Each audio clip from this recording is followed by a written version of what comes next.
존경하는 국민 여러분, 오늘 국민 여러분과 함께 60민주항쟁 30주년을 기념하기 위해 광장에 서니 정말 감회가 새롭습니다.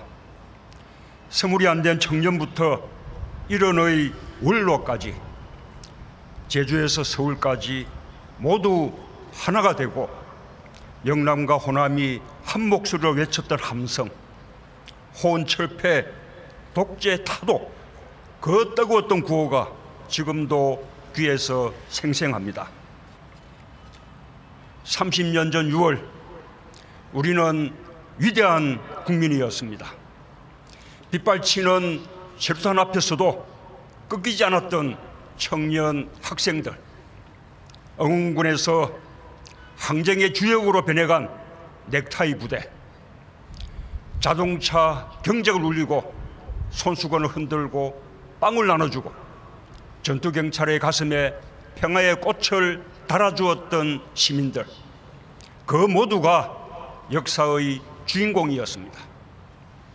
30년 전 6월 우리는 국민이 승리하는 역사를 경험했습니다. 엄혹했던 군부 독재에 맞서 불의에 대한 분노와 민주의 열망이 만들어낸 승리였습니다. 국민은 시대의 흐름을 독재에서 민주로 바꿔냈습니다. 대통령을 내 손으로 뽑을 권리, 국민이 정부를 선택할 권리를 되찾았습니다. 바위에 계란치기 같았던 저항들이 끝내 거대한 흐름을 만들어낸 너무도 위대하고 감격스러운 역사였습니다. 대통령 직선제만이 아니었습니다. 6월 항쟁은 우리 사회에 광장을 열었습니다. 보도지침이 폐지되고 언론과 시민은 말할 자유를 찾았습니다. 다양한 시민사회운동 조직이 생겼고 억압되고 폐쇄되었던 민주주의의 공간을 확대했습니다. 민주주의가 아니었다면 눈부신 경제 발전도, 사회각 분야의 다양성도, 문화와 예술도 꽃피우지 못했을 것입니다. 지난 30년 우리 사회가 이루어온 모든 발전과 진보는 6월 항쟁에서 비롯되었습니다. 문재인 정부는 우리 국민들이 이룬 그 모든 성취를 바탕으로 출범했습니다. 그런 까닭에 저는 오늘 6월 항쟁의 주역인 국민과 함께 30주년을 기념하게 된 것을 매우 뜻깊고 영광스럽게 생각합니다.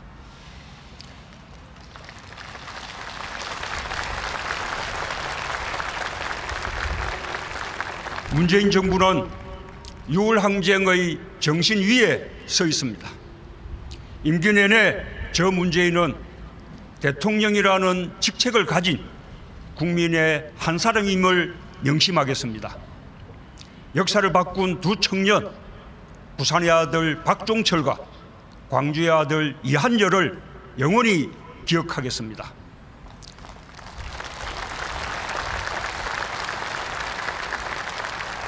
항쟁을 이끌어주신 지도부, 87년 뜨거운 함성 속에서 함께 눈물을 흘리고 함께 환호했던 모든 분들께 감사와 존경의 인사를 드립니다.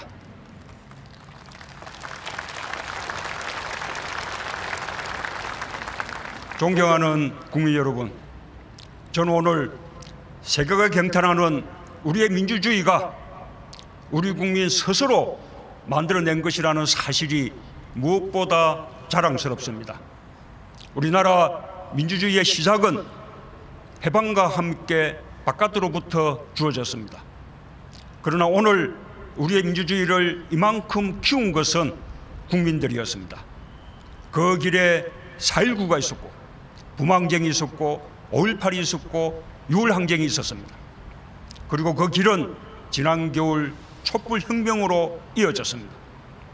촛불은 한 세대에 걸쳐 성장한 6월 항쟁이 당당하게 피운 꽃이었습니다. 우리는 6월 항쟁을 통해 주권자 국민의힘을 배웠습니다. 촛불혁명을 통해 민주공화국을 실천적으로 경험했습니다. 6월의 시민은 독재를 무너뜨렸고 촛불시민은 민주사회가 나아갈 방향과 의제를 제시했습니다. 촛불은 미완의 6월 항쟁을 완성시키라는 국민의 명령이었습니다. 존경하는 국민 여러분, 우리 앞의 과제는 다시 민주주의입니다. 더 넓고 더 깊고 더 단단한 민주주의를 만들어 가야 합니다. 6월 항쟁으로 성취한 민주주의가 모든 국민의 삶에 뿌리 내리도록 해야 합니다. 민주주의가 구체적인 삶의 변화로 이어질 때 6월 항쟁은 살아있는 현재이고 미래입니다.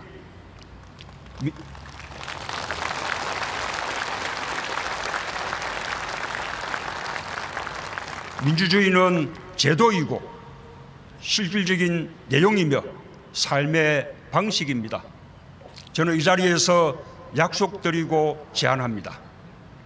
제도로서의 민주주의가 흔들리고 후퇴하는 일은 이제 없습니다. 문재인 정부에서 민주주의는 발전하고 인권은 확대될 것입니다. 모든 권력은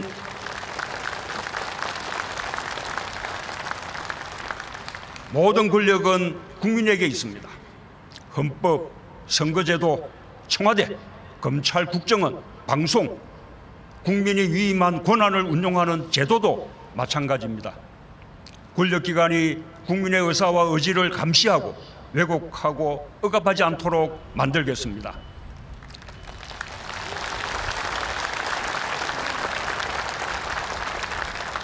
이제 우리의 새로운 도전은 경제에서의 민주주의입니다.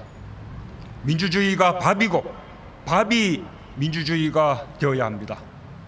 소득과 부의 극심한 불평등이 우리의 민주주의를 위협하고 있습니다. 일자리 위기가 근본 원인입니다. 제가 일자리 대통령이 되겠다고 거듭거듭 말씀드리는 것은 극심한 경제적 불평등 속에서 민주주의는 형식에 지나지 않기 때문입니다. 일자리는 경제의 문제일 뿐만 아니라 민주주의의 문제입니다. 그러나 정부의 의지만으로는 어렵습니다. 우리 사회가 함께 경제민주주의를 위한 새로운 기준을 세워야 합니다. 양보와 타협, 연대와 배려, 포용하는 민주주의로 가야 합니다. 대기업과 중소기업, 노동자, 시민사회 모두가 힘을 모아야 합니다. 6월 항쟁 30주년을 디딤돌 삼아 우리가 도약할 미래는 조금씩 양보하고 짐을 나누고 격차를 줄여가는 사회적 대타협에 있다고 저는 확신합니다.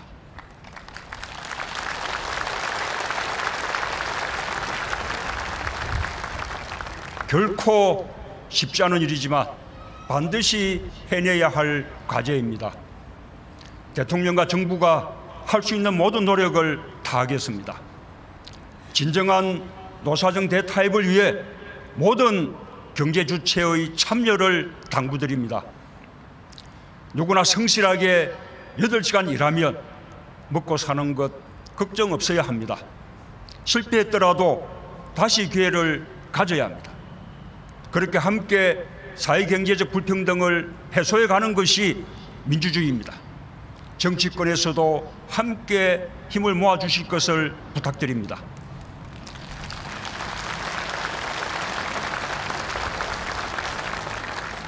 존경하는 국민 여러분, 한 가지 꼭 함께 기억하고 싶은 것이 있습니다. 6월 항쟁의 중심은 특정 계층, 특정 지역이 아니었습니다. 사제, 목사, 스님, 여성, 민주정치인, 노동자, 농민, 도시빈민, 문인, 교육자, 법조인, 문화예술인, 언론 출판인, 청년, 학생, 그 모두가 민주헌법정치 국민운동본부로 모였습니다. 전국 22개 지역에서 동시에 열린 60국민대회가 6월 26일 전국 34개 도시와 270여 곳에서 동시에 열린 민주헌법 정치를 위한 국민평화 대행진으로 확대되었습니다. 이처럼 6월 항쟁에는 계층도 없었고 변방도 없었습니다. 그래서 우리는 승리했습니다. 저도 부산에서 6월 항쟁에 참여하며 민주주의는 물처럼 흐를 때 가장 강력하다는 것을 배웠습니다. 독재에 맞섰던 87년의 청년이 2017년에 아버지가 되어 광장을 지키고 도시락을 건넸던 87년의 여고생이 2017년 두 아이의 엄마가 되어 촛불을 든 것처럼 사람에서 사람으로 이어지는 민주주의는 흔들리지 않습니다. 정치와 일상이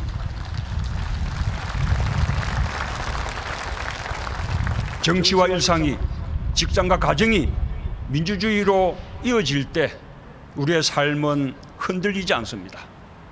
그렇게 우리의 삶, 우리 사회의 민주주의 역량이 더 성숙해질 수 있도록 함께 노력해 갑시다. 관행과 제도와 문화를 바꿔나갈 일은 그것대로 정부가 노력하겠습니다. 우리 주변에 일상화되어 있는 비민주적인 요소들은 우리 모두 서로 도와가며 바꿔나갑시다. 개개인이 깨어있는 민주시민이 되기 위한 노력은 그것대로 같이 해나갑시다. 민주주의가 정치, 사회, 경제의 제도로 정착하고 우리 한 사람 한 사람이 일상에서 민주주의로 훈련될 때 민주주의는 그 어떤 폭풍 앞에서도 꺾이지 않을 것입니다. 6월 항쟁의 이름으로 민주주의는 영원하고 광장 또한 국민들에게 항상 열려 있을 것입니다. 감사합니다.